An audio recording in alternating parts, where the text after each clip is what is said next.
من الشیطان الرجیم بسم اللہ الرحمن الرحیم۔ السلام علیکم ناظرین، میں ہوں آپ کا میزبان Mirza Nadeem Baig, program views on news with Mirza Nadeem Baig میں۔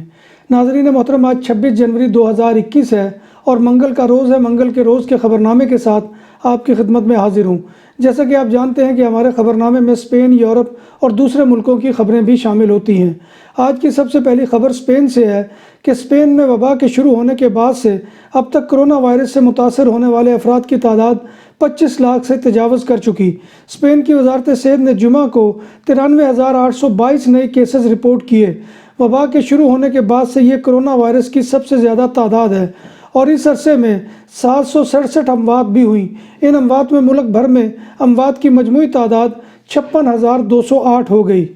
اسپین کے وزیر صحت سلواڈوریہ نے اپنے عہدے سے استعفیٰ دے دیا اور انہوں نے یہ استعفیٰ کتالونیہ کے انتخابات میں حصہ لینے کے لیے دیا ہے اور سوشلسٹ پارٹی کی نمائندگی کرتے ہوئے کتالان صدر کا انتخاب لڑیں گے۔ بارسلونا کے قریبی علاقے الماسناؤ میں کم عمر تارکین وطن کے مرکز پر حملہ کرنے والوں دائیں بازو کی جماعت واکس کے 7 حملہ آوروں کے لیے 2 سال 2 ماہ سے لے کر 4 سال اور 4 ماہ کی سزا تجویز کی گئی ہے۔ واکس پارٹی کے ورکرز نے یہ حملہ الماسناؤ میں قائم انڈر ایج امیگرینٹس کے سینٹر پر 2019 میں کیا تھا۔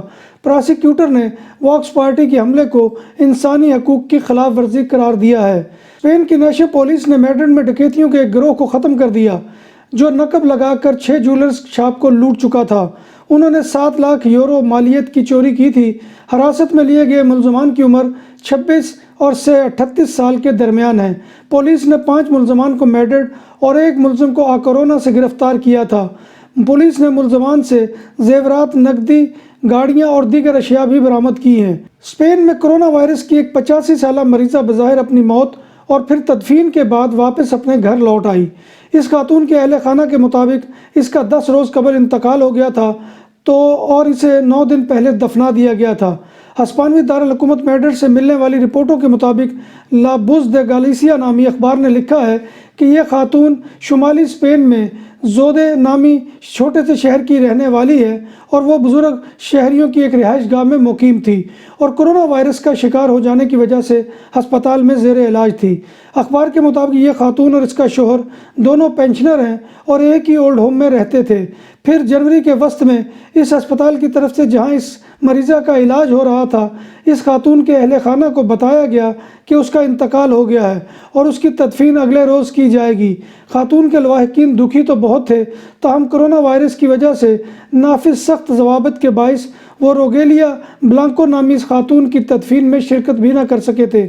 روگیلیا بلانکو کا شوہر اس وقت ہکا بکا رہ گیا جب بظاہر 9 روز قبل دفن کر دی گئی یہ خاتون ہفتہ 23 جنوری کی شام خود کو اپنے پیروں پر چلتی ہوئی واپس گھر پہنچ گئی۔ اخبار کے مطابق روگیلیا کا شوہر اپنی اہلیہ کو زندہ اور بظاہر ٹھیک ٹھاک دیکھ کر بہت خوش ہوا۔ چھان بین سے پتہ چلا ہے کہ روگیلیا کی موت کے سلسلے میں ہسپتال کے عملے سے غلطی ہو گئی تھی۔ کورونا کے علاقے اسپتالت میں واقع بلویچے اسپتال میں پہلا سیٹلائٹ ہسپتال کھل گیا اور صحت کے شعبے کو امید ہے کہ اس سیٹلائٹ ہسپتال سے بیماریوں کی تشخیص میں مدد ملے گی۔ نئے مرکز میں کووڈ-19 کے مریضوں کے لیے بھی جگہ مختص ہے اور اس میں 64 بیڈ لگائے گئے ہیں۔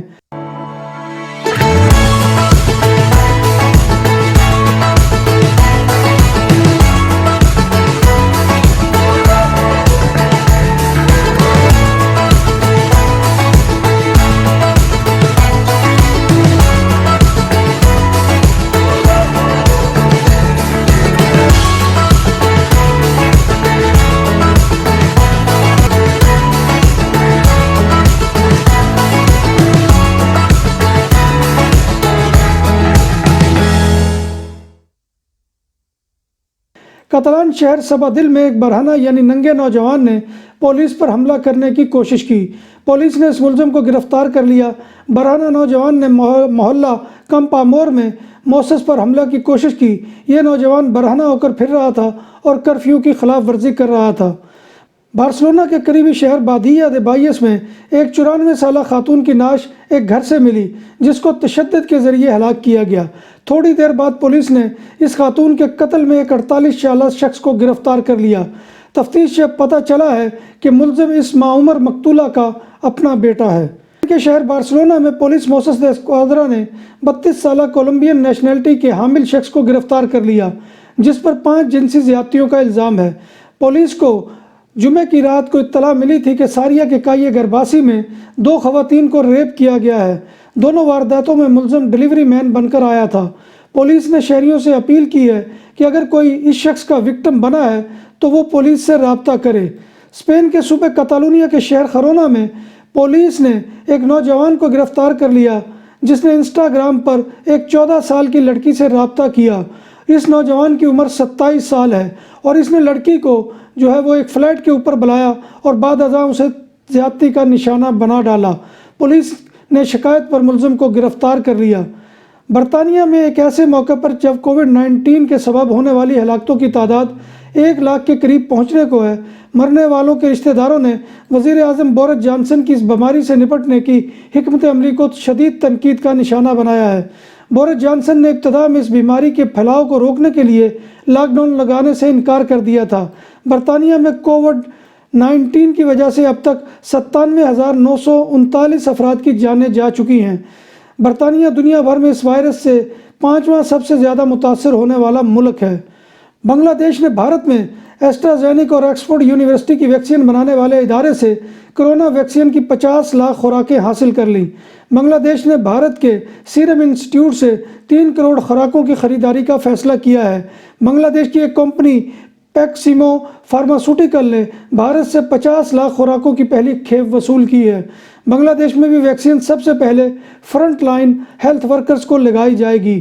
ابھی ملک فرانس میں محرم یعنی اپنے ہی اہل خانہ اور انتہائی قریبی رشتہ داروں کی جانب سے جنسی طور پر ہراساں کیے جانے کے خلاف شروع ہونے والی سوشل میڈیا کی مہم نے ملک کو ہلا کر رکھ دیا ہے۔ ہزاروں مرد و خواتین نے اپنے ساتھ ہونے والی جنسی زیادتیوں کو بیان کر کے فرانسیسی معاشرے کے کھوکھلے پن کو نمایاں کر دیا ہے۔ فرانس میں ایک ادارے کی جانب سے کرائے گئے سروے کے دوران انکشاف ہوا تھا کہ فرانس کے ہر 10 نوعمر افراد میں سے ایک شخص کم عمری میں اپنے قریبی رشتہ داروں کے ہاتھوں جنسی ہراسگی کا شکار بن چکا ہے۔ فرانسیسی لکھاری و قانون دان کاملی کاچیزس کی کتاب سامنے آنے کے بعد فرانس میں محرم کی جانب سے جنسی طور پر ہراساں کیے جانے کے واقعات کو سامنے لانے کا سلسلہ شروع ہو گیا ہے۔ اقوام متحدہ کی جانب سے جاری کیے گئے اعداد و شمار کے مطابق چین نے نئی براہ راست غیر ملکی سرمایہ کاری میں امریکہ کو پیچھے چھوڑ دیا ہے۔ گزشتہ سال بیرون ملک مقیم کمپنیوں کی طرف سے امریکہ میں ہونے والی نئی سرمایہ کاری میں تقریباً نصف کے قریب کمی واقع ہوئی ہے، جس کی وجہ سے اس کی پہلی پوزیشن جاتی رہی ہے۔ اس کے برعکس اقوام متحدہ کے اعداد و شمار کے مطابق چینی فرموں میں براہ راست سرمایہ کاری 4% بڑھی ہے، جو اسے عالمی سطح پر پہلے نمبر پر لے آئی ہے۔ اعلیٰ درجہ بندی معاشی طور پر دنیا میں چین کے بڑھتے ہوئے اثر رسوخ کو ظاہر کرتی ہے۔ پاکستانی نژاد امریکی شہری سائمہ محسن کو امریکہ کی ریاست میشیگن کے شہر ڈیٹرائٹ میں فیڈرل پراسیکیوٹر مقرر کر دیا گیا۔ وہ امریکہ کی تاریخ میں پہلی مسلمان خاتون ہیں جنہیں یہ ذمہ داری سونپی گئی ہے۔ 52 سالہ سائمہ محسن 2 فروری کو ڈیٹرائٹ میں قائم وفاقی پراسیکیوٹر کا عہدہ سنبھالیں گی۔ وہ ڈیٹرائٹ کے موجودہ وفاقی پراسیکیوٹر میتھیو شنائڈر کی جگہ لیں گی، جو 1 فروری کو اپنے عہدے سے مستعفی ہو رہے ہیں۔ عہدے سے مستعفی ہونے کا اعلان کرتے ہوئے شنائڈر نے کہا کہ ان کے بعد یہ عہدہ ایک بہترین وفاقی پراسیکیوٹر سائمہ محسن خان سنبھالیں گی اور وہ اس عہدے پر فائز ہونے والی پہلی امیگرنٹ مسلمان امریکی خاتون ہوں گی۔ ایسے افراد جنہیں کرونا ویکسین لگ چکی ہے انہیں ایک ویکسین پاسپورٹ پر سفر کرنے کی اجازت دینے کے سوال پر یورپی حکومتیں تقسیم کا شکار ہیں۔ جنوبی یورپ کے ممالک جن کا انحصار صحت کے شعبے پر ہے کرونا وائرس کی وجہ سے سخت نقصان میں ہیں، کیونکہ تمام بین الاقوامی سرحدیں بند ہیں۔ یہ ممالک اس بات پر زور دے رہے ہیں کہ ایسے افراد جنہیں ویکسین لگ چکی ہو ان کے لیے سرحدیں کھول دی جائیں اور انہیں سفر کی اجازت دی جائے۔ جو بائیڈن انتظامیہ نے امریکی فوج میں خواجہ سراؤں پر پابندی کو ختم کر دیا۔ امریکی صدر جو بائیڈن نے انتخابی مہم کے دوران کیا گیا وعدہ پورا کر دیا اور ایگزیکٹو آرڈر پر بھی دستخط کر دیے۔ واضح رہے کہ سابق امریکی صدر باراک اوباما نے فوج میں خواجہ سراؤں پر پابندی کی پالیسی کو ختم کر دیا تھا اور انہیں آزادانہ طور پر فوج میں نوکری کی اجازت دے دی تھی، مگر ڈونلڈ ٹرمپ نے یہ پابندی دوبارہ بحال کر دی تھی۔ عالمگیر وبا کرونا وائرس نے جہاں غریبوں کو شدید مالی نقصان سے دوچار کیا ہے تو کچھ امیروں کی جیبوں کو پر لگ گئے ہیں۔ ایسے ہی رئیسوں میں بھارت کے امیر ترین شخص مکیش امبانی بھی شامل ہیں، جن کی 1 گھنٹے کی کمائی 90 کروڑ بھارتی روپیہ ہے۔ یہ ہوشربا انکشاف آکسفم نامی ایک NGO کی رپورٹ میں کیا گیا جو دنیا بھر میں غربت کے خاتمے کے لیے کام کرتی ہے۔ کرونا وائرس کی وبا کو روکنے کے لیے لگائے گئے لاک ڈاؤن کے بعد مکیش امبانی نے 1 گھنٹے میں 90 کروڑ بھارتی روپے، یا یوں کہہ لیں کہ 1 منٹ میں 1.5 کروڑ بھارتی روپے کمائے۔ پرتگال میں قدامت پسند رہنما مارسیلو ڈی سوزا کو ایک بار پھر صدر منتخب کر لیا گیا ہے۔ پرتگال میں ہونے والے صدارتی انتخابات میں 72 سالہ قدامت پسند رہنما مارسیلو ریبیلو ڈی سوزا کامیاب رہے۔ گزشتہ روز ہونے والے صدارتی انتخابات میں مارسیلو ڈی سوزا 61% ووٹ حاصل کرنے میں کامیاب رہے تھے۔ ناظرین محترم، یہ تھا آج کا خبرنامہ جو میں آپ کی خدمت میں لے کر حاضر ہوا تھا۔ امید ہے کہ آپ کو ہمارا یہ سیگمنٹ پسند آئے گا۔ آپ سے آخر میں گزارش ہوئی ہے کہ آپ ہمارے چینل BBC اپڈیٹ TV کو سبسکرائب کریں، اور سبسکرپشن کا عمل بہت آسان ہے۔ آپ ویڈیو کو کھولیں، اس کے نیچے سبسکرائب لکھا ہوتا ہے، آپ نے صرف اس کو جو ہے وہ کلک کرنا ہے اور ہمارا چینل سبسکرائب ہو جائے گا۔ ہمارے پروگرام کو لائک کریں اور اس کو جو ہے وہ شیئر کریں، اور کمنٹ کرنا مت بھولیے، کیونکہ آپ کا کمنٹ کرنا ہماری عزت افزائی اور ہماری حوصلہ افزائی کا بہت بڑا ذریعہ ہوتا ہے۔ اللہ تبارک و تعالیٰ سے دعا ہے کہ وہ ہمیں اپنے دین پر قائم رکھے اور ایمان اور صحت کی سلامتی کے ساتھ ہمارا خاتمہ کرے، اور ایمان اور صحت کی سلامتی کے ساتھ جب تک زندہ ہیں زندہ رکھے۔ اسی دعا کے ساتھ اپنے میزبان مرزا ندیم بیگ کو اجازت دیجیے۔ انشاءاللہ کل نئے پروگرام میں نئی خبروں کے ساتھ اور نئے موضوعات پر آپ سے ملاقات ہوگی۔ تب تک اللہ حافظ۔